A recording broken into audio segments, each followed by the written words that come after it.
Hi, everyone, sisters and brothers. It's great to be here and working with 888 again. I have spent about 40 years in doing health and safety work with unions in the Massachusetts, the United States, around the world, and am delighted to be back with you guys. I'm going to focus on union action to get health and safety problems addressed, focusing in on health and safety committees and the role of committees in that. There are two kinds of health and safety committees, a local union or chapter or unit health and safety committee, and a labor management committee. Both are very important, and I'm going to talk about each one of these and how they can interact. So it sounds like things are moving forward with the city accepting these committees. So here's the warning for everyone involved. This comes from a publication called The Role of Labor Management Committees in Safeguarding Worker Safety and Health, put out by the US Department of Labor some years ago. And here's the quote. "It is easy to have a labor management committee for occupational safety and health. It is extremely difficult to have one that can make major inroads into solving tough, long-standing dangers to worker health and safety." What we're looking at here and what I'm going to be talking about is how to have effective committees, not just have committees in writing, but have actually effective committees. The structure that we're looking at here is really key to the whole thing. We talk about labor management, health and safety committees, but in order to have an effective one, if you look at the smaller diagram here, the smaller committees, in order to have an effective labor management, health and safety committee, it's essential to have a union or chapter or facility health and safety committee, however this gets broken down. We assume that management doesn't just talk about what it wants and how it's dealing with health and safety at the Labor Management Safety and Health Committee meeting. We assume they meet separately, independently. What we need as the union is to do exactly the same thing. The union side of this committee or some other larger structure needs to meet separately, independently, and we'll talk about that in a minute. If there's a subcommittee, let's say there's a COVID safety and health committee that's a subcommittee, we would want it to have the same kind of structure where there's also the union side of that committee has its meetings separately, independently, regularly to prepare for that labor management committee meeting. In terms of the structure of an effective labor management safety and health committee, we say it should have at least as many labor as management members. And I think I've looked at some of the contract language and it's like 3 and 3. So at least as many union folk as management. We say that there should be 2 committee chairs. The union would choose the union committee chair, management would select its chair. And then we hope that members of management on the committee are senior enough, have enough clout to make real decisions. If who you're sitting across the table with in your safety and health committee meeting is kind of lower level people who always have to go to others to make sure that they can say anything or do anything, then that's just a sign of disrespect in general. You want to be sitting across from, and we don't get to, they don't get to pick who's on our side. We don't get to pick who's on their side. It's just a way of understanding what we're dealing with here. And if they're putting people across the table who can really do things, then there's some respect there. And then lastly, in this section, the union members have to be selected by the union, whether, you have that, I think, in a number of your chapter contracts. But if they ever decide that they're going to start asking for volunteers, that's actually a violation of Massachusetts public sector labor law, which mirrors the National Labor Relations Act. All right, so best practices of an effective labor management, safety, and health committee. Here are 6 things that an effective committee would do. Research on, whatever is the problem, let's look into it, let's figure out, what's causing it, and what needs to be done about it.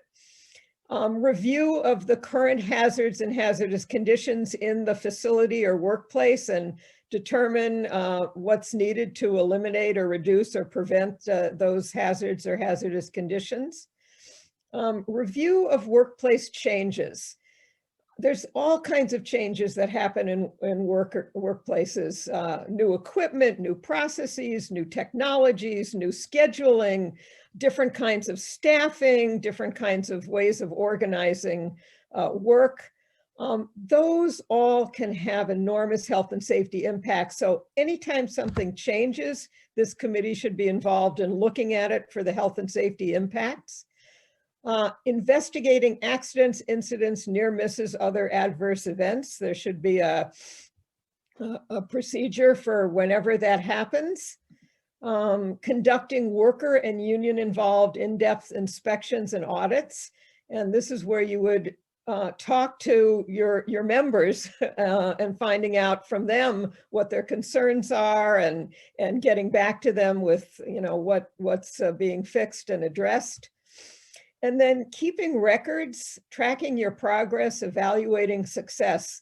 If you're not really getting to where you want to go, then it's time to really think about what needs to change. Because again, our goal is to take on those tough problems and get them addressed. A couple core principles in all of this are first, the hierarchy of controls. That's about when there is a health or safety problem, how do we want to fix it? There's usually a dozen ways to take something on, but there's an order that it should be done in. And so if there's a toxic chemical that people are exposed to, for example, the best thing to do is get rid of it. Just get it out of there. Stop using it, right? If you can't do that, substitute it with something that's less toxic or less hazardous. If you can't do that, we talk about engineering controls. This could be local exhaust ventilation. It could be any number of things that are going to keep workers away from that hazard. It's like a physical barrier or change or a machine that's guarded in certain ways. Less effective would be an administrative control, changing how you're working with that. You're only working with it 2 hours rather than 4 hours, that kind of thing. So that's your safety rules and regulations. And then the least effective is personal protective equipment, something that you put on that protects you from whatever that hazard is. Now, in the age of COVID, we're really relying on personal protective equipment and the right personal protective equipment. But if we could, get rid of the virus, that would be great. If we could have everybody work from home so they're not exposed to anybody, that, might be something. But again, this is the thing you want to think about with any hazard is, what do we want to do? And if we can eliminate it or substitute or bring in an engineering control to keep that hazard away from the workforce, those are the best ways. The other core principle is about union voice in all of this, that we want to change the workplace, not the worker.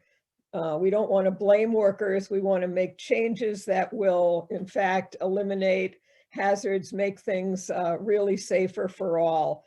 And so whatever your demands are, that's what needs to happen to make things better. There are several pitfalls with labor management, safety, and health committees, and here are several of them. The first is what we call the Deep Dark Hole Committee.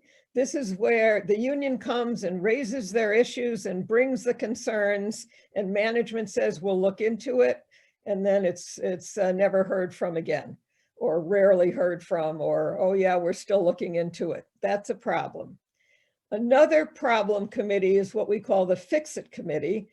That's a committee that's focusing on, this electrical outlet isn't working, or, kind of things like that, that actually should be a work order system. And it's not that an electrical outlet not working, isn't a problem. It is a problem, but there should be a work order system that deals with that. And your issues should be some of the ones that you really need to grapple with. And the time that Labor Management Health and Safety Committee is dealing with, kind of smaller fix-it items is the time to really look at, is there something broken with the work order system? Get that fixed so that you can go back to some of the larger issues that are really affecting your members. And lastly is an employer-dominated committee, which is a violation of national labor law and also mass public sector labor law. And by employer domination, it would be things like management picks the union people to be on it, but it's more than that. It's management runs the committee. Management sets the agenda. Management is really running or dominating this committee. The way labor law looks at these committees is much more like a bargaining committee. It is not a bargaining committee. I want to say this very clearly. You're not there. You have a negotiating committee that does this. But because health and safety is a mandatory subject of bargaining, there are some rules about this. And they are, among the ones that I talked about. Management doesn't get to pick the people from the union to be on it. It doesn't get to run the show. And so if you have a committee that's really being run by management, that is a problematic committee that needs to be looked into. All right, again, with this structure, I want to go front and center now talking about the union side of this. We have our labor management committee. We've talked about things that it can do, but what about this unions, or chapter, or however you want to term it? Sometimes it's a facility committee, sometimes it's a chapter committee. The first is that you don't need contract language for the union to set up a unit or chapter safety and health committee. These committees usually include those union representatives who serve on labor management, safety and health committees, and oftentimes some others from the union, maybe somebody from an e-board or the grievance committee or the negotiating committee or something like that. So sometimes it can be bigger than those who actually go in and meet with management for the monthly or however often your meetings are. Ideally, this union or chapter safety and health committee is going to meet regularly before the labor management safety and health committee meeting on the clock. That might not be able to happen. We really encourage it to be pushed for, because it's very, what we tell management is, you don't want us to just come in here and talk about what the problems are. It's much better if we come in and say, here's the problem and here are some of our ideas for solutions, but we're not going to be able to do that unless we can kind of meet together and be able to put that together to bring into the labor management committee meeting. So sometimes you can get time for the union side, or, however you've constructed this group to meet ahead of time. If that can't happen right away, get together on Zoom, on a conference call before your, chapter meeting. Somehow do it. But the bottom line is this: if the only time that you're meeting is when management is sitting at the table, it's going to be very hard to figure out the strategies for getting things done that you need done. So the chapter or union safety and health side of this is absolutely essential for moving forward and getting tough problems solved. So what does this chapter facility union side of the equation look like? What does it do? It can investigate health and safety conditions on behalf of the union or the chapter and communicate with membership and chapter leadership on these matters and develop and recommend strategies for actions to improve the problems. Specifically, it can conduct a survey of your members to find out what their current concerns are, or what symptoms they may have, or injuries, or illnesses, or stresses. It can conduct hazard mapping, where folks make a map of the hazards in their area, or other kinds of things where they can talk about what their concerns are and the impacts that they're having on them. The union side can investigate problems through phone calls and other ways of really digging deeper and talking with your members about problems. It can participate anytime there's a walkthrough inspection conducted by anyone, local, state, whoever is doing it. You can go around with them and have some dialogue with them as they're doing their investigation. You can also review and assess information that you gather on hazards and noise monitoring, or looking at the logs, the employer logs of injuries and illnesses.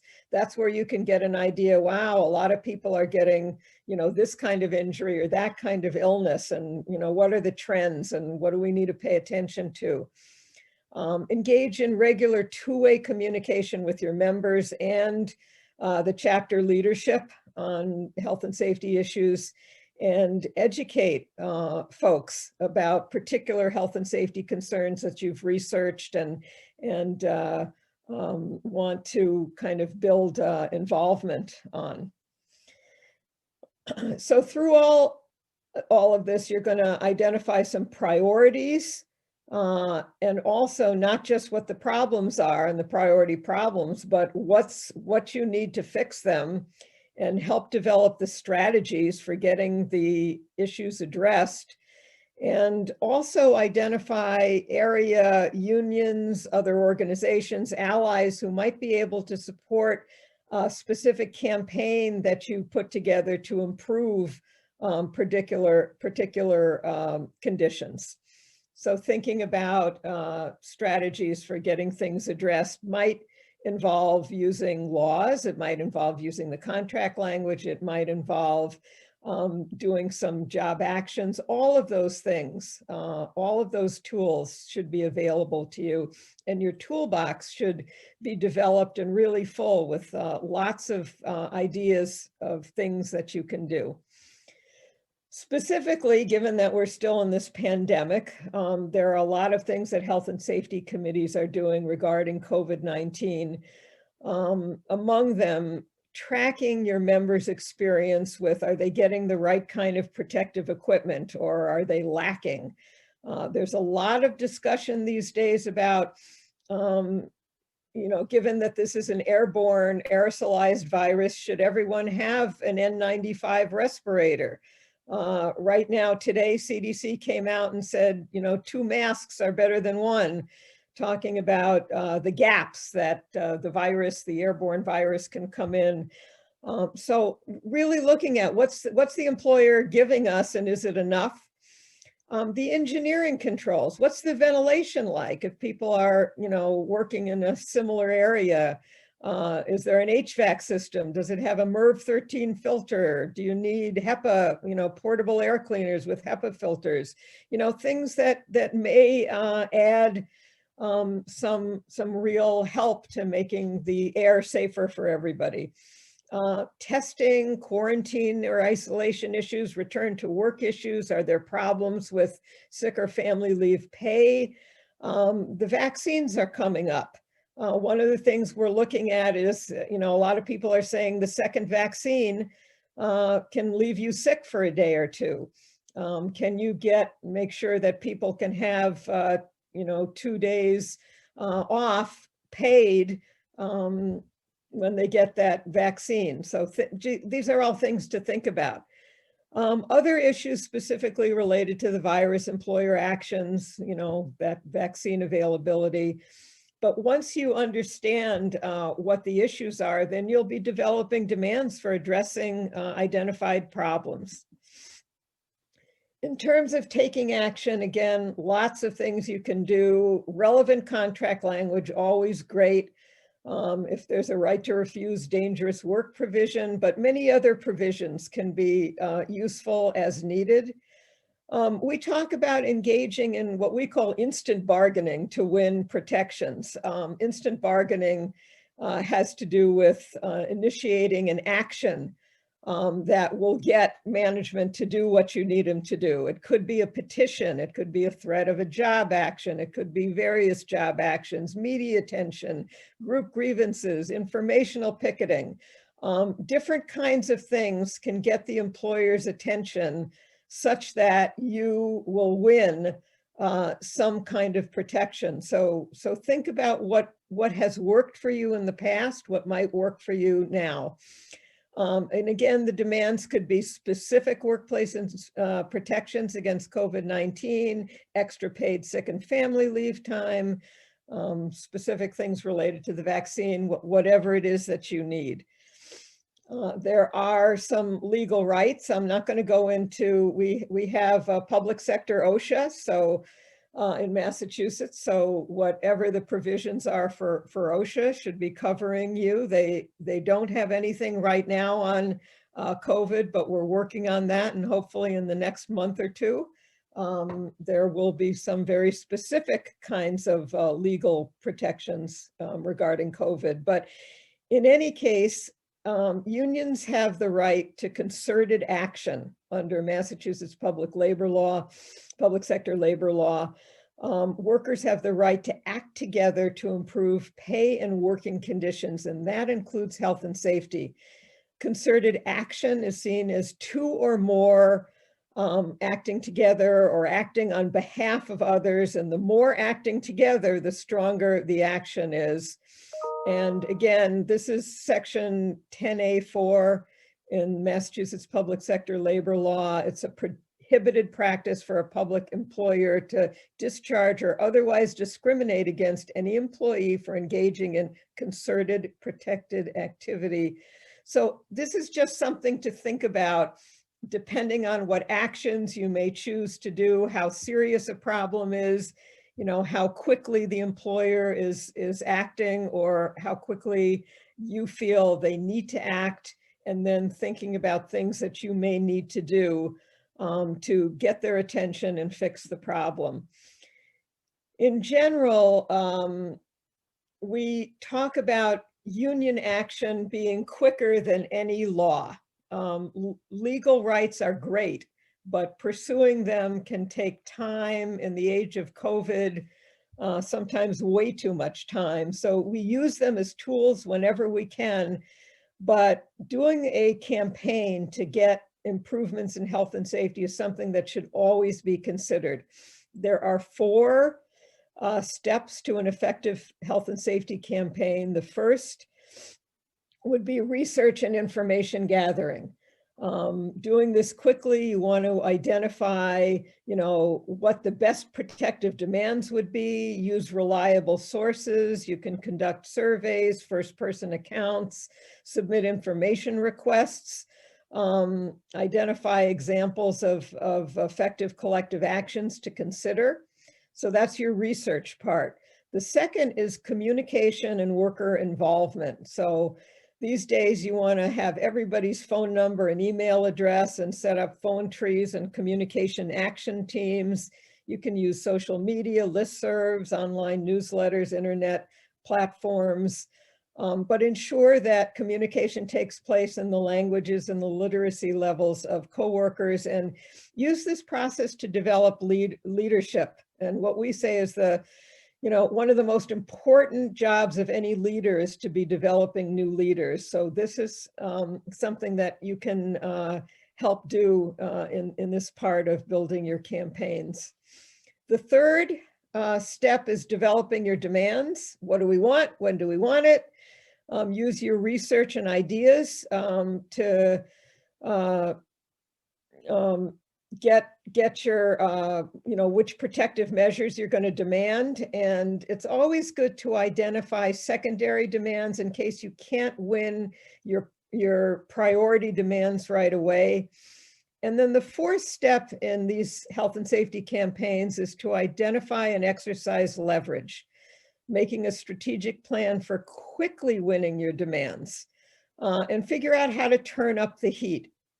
Think in terms of worker involving strategies and escalating tactics, and identify allies who can help pressure the boss. And we'll talk about this in some of these next slides.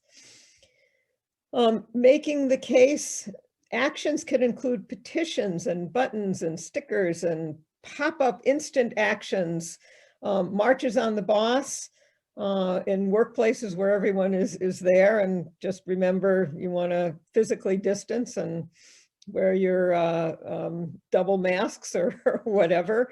And something that we call the dirty dozen. Sometimes when you're looking at things, it seems like there's 200 health and safety problems. We say, record them all, but start, figure out your priorities, start there. Maybe there's 12 that you can find, and that makes your dirty dozen, and do actions around getting management to address the dirty dozen. If you want to start smaller than that, that's fine. No problem there. Inside the workplace, there's things you can do, but out on the streets is where you're going to get some public attention. Rallies and pickets have their place. This can lead to increased media attention, pressure on the employer to address your problems, and with visible support from allies, it's more protection from any kind of retaliation that a boss might be contemplating. The dirty dozen, again, would be picking these issues that lend themselves to involving members, drawing on their knowledge. You can take pictures of things, get testimonies, checklists, and these kinds of campaigns really can call out identified problems in a way that can put pressure on a boss to get them addressed. The broader course of action here is that you'll be establishing and building networks, either with allies or sister chapters or other unions that are in your facility, building unity around broader scope of demands and planting seeds for larger goals. The goals might be to get a stronger federal or state standard on COVID, or building unity and power for the long haul. So the takeaway message in all of this is that taking on health and safety issues and engaging and involving members in the process not only helps to solve health and safety problems, it builds the strength of the union to take on future issues, health and safety and beyond health and safety. It strengthens the union. So with that quick introduction, let's open this up for questions, dialogue, anything that might be useful. Hey, Nancy, that was terrific. You packed a day-long training into 45 minutes.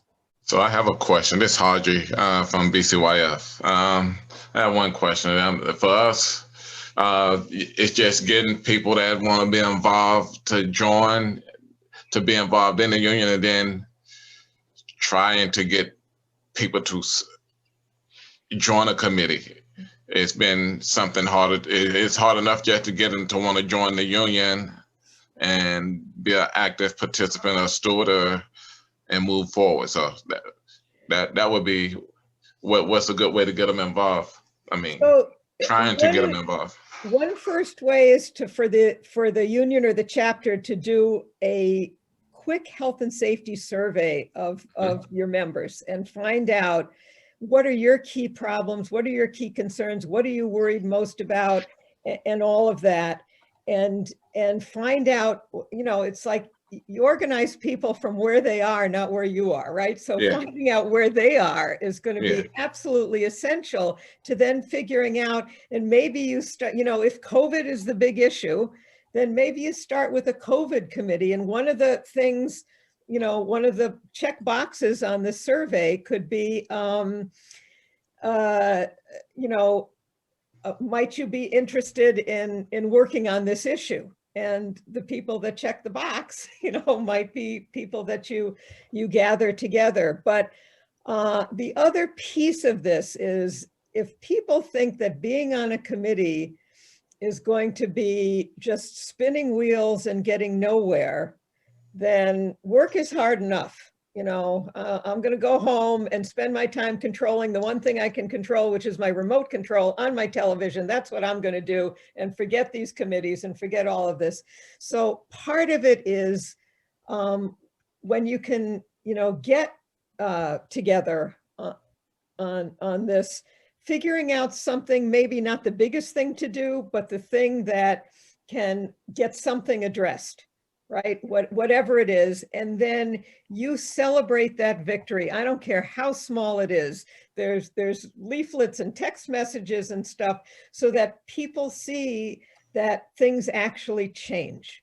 And so in doing that, that then builds on people wanting to be involved. See people. Nancy, I just want to, it's just tremendous that you've been able to join us. Thank you so much for giving your time to us tonight. Your expertise and experience is incredible. Just running through the tips about the survey, getting people to take small steps, making sure that we celebrate the wins that we do have, so people see the, if you know, that we are stronger together.